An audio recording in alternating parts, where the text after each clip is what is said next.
So what does the New Testament say about homosexuality?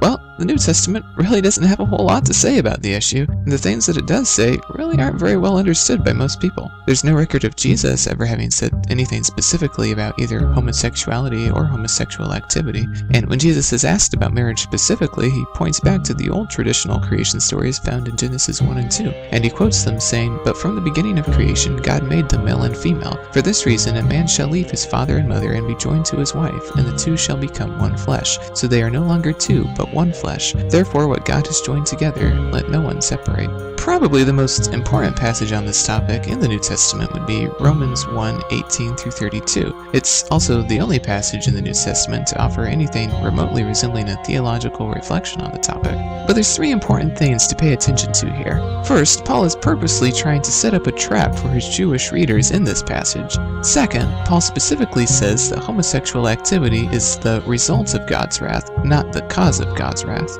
He believes that it exists as evidence that God's wrath is already at work in the world due to the overarching evil that exists in humans because we do not see God for who he really is. So really, the condemnation of homosexual activity isn't actually the point that Paul is trying to make here. His real point is that all human beings naturally exist in an already condemned state before a God who is hard at work to save human beings. So the condemnation of homosexual activity in this passage is really only a step in Paul's argument here. Third, even though Paul's point in this passage really isn't to condemn homosexual activity, his argument does in fact assume that his Jewish audience already believes that homosexual activity is sinful. Without that assumption, his argument doesn't make any sense at all. But what is Paul even talking about? Well, scholar Robin Scroggs puts forth the argument that in this passage in Romans, Paul is specifically condemning pederasty, or sex between a man and a boy. He believes that Paul does not condemn all forms of homosexual activity. Scroggs says that pederasty was the norm for homosexual relationships in the Greco-Roman world, so when we see a condemnation of homosexual activity, we should assume that it is a condemnation specifically of pederasty. However, if we look deeper into the language Paul uses in Romans 1:26-27, we learn that he actually does use words that mean male and female, but they don't necessarily refer to adults. So while Scroggs is correct that the condemnation is of pederasty, he isn't correct to say that it's limited only to pederasty. That is, if you read verses 26 and 27 together as they're meant to be read rather than separately. In verse 26, Paul says that their women exchanged natural intercourse for unnatural.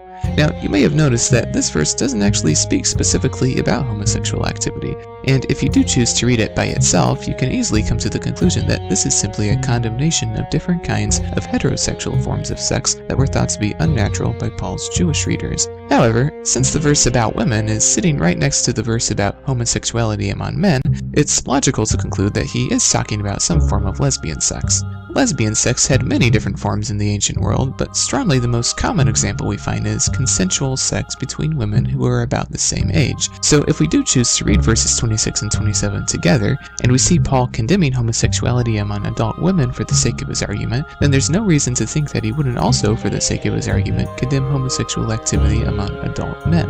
Also in verse 27, Paul says, "The men giving up natural intercourse with women were consumed with passion for one another." Paul clearly sets up heterosexual activity as the norm from which these men have deviated. For him, what makes this condemned activity wrong is that it involves people of the same sex rather than people of different sexes. He's not talking just about an age difference here.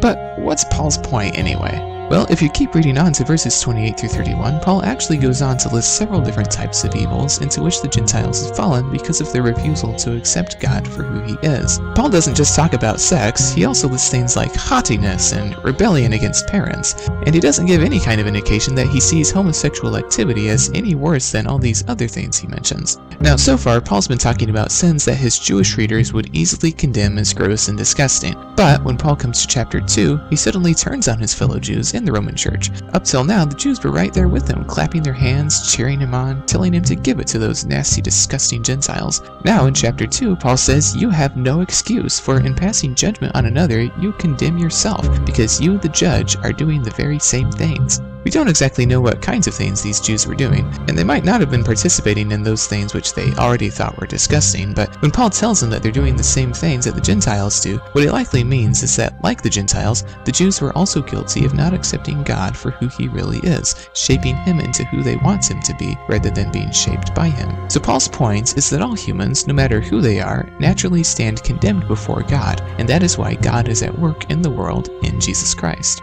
But what does all of this stuff mean for us? Well, Paul was a student of the biology that existed during his own century, the first century, and he's informed by his own education and upbringing when he makes, for the sake of his argument, the statement that certain acts are natural or unnatural, as we can see here in Romans 1:26-27, but also again in 1 Corinthians 11:14, just as he is also informed by the biology of his own century when he says in 1 Corinthians 6:9 that soft males, or in Greek malakoi, would not inherit the kingdom of God. And of course, today we are informed by the more advanced biology of the 21st century. We believe in its legitimacy because it is experimentally based and tested. And if we truly are students of 21st century biology, just as Paul was a student of 1st century biology, then we know that the evidence today strongly points to the conclusion that there is some biological determination of human sexual orientation. So then we must ask the question, do we learn about how God created us exclusively from Genesis 1 and Romans 1? Or is it possible to also learn something new about God's creation from experimental science? Dr. James Edward Ellis says, like Paul, we can learn from the biology of our own century that there is some biological determination of human sexual orientation, while we also learn from Paul that compulsive sexual activity is shameful and harmful to others in our homes, churches, and society. This is true whether the sexual activity involved is hetero or homosexual. A related conclusion follows. If hetero or homosexual activity is not compulsive, then may it be healthy and good? What do you think?